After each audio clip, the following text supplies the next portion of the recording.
Britain has been warned there will always be consequences to Brexit by Maros Sefcovic ahead of a crunch meeting. The Vice President of the EU Commission will meet today to discuss the trade issues experienced in Northern Ireland with Cabinet Office Minister Michael Gove.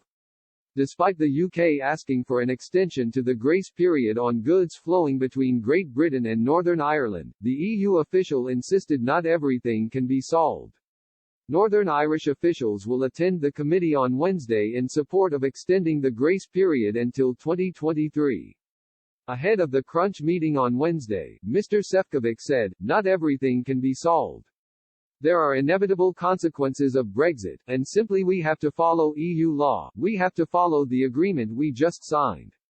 The EU will always remain constructive and solution-driven, but I've also reminded my British partners that this must be a two-way street.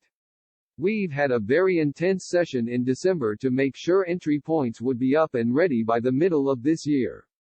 That we would have real-time access to the IT customs systems which would smooth further customs formalities, that we would more information on how the trusted trader scheme is working for GB distributors to make sure supermarkets in NE are properly supplied.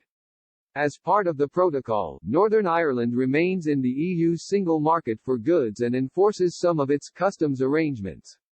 From January 1 a grace period began, meaning that not all of the EU's rules and regulations have yet been applied.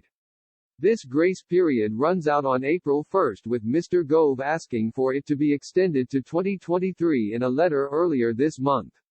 As stated by the EU official, Brussels has made certain demands to see certain IT data information and port infrastructure created in order for the grace period to be extended.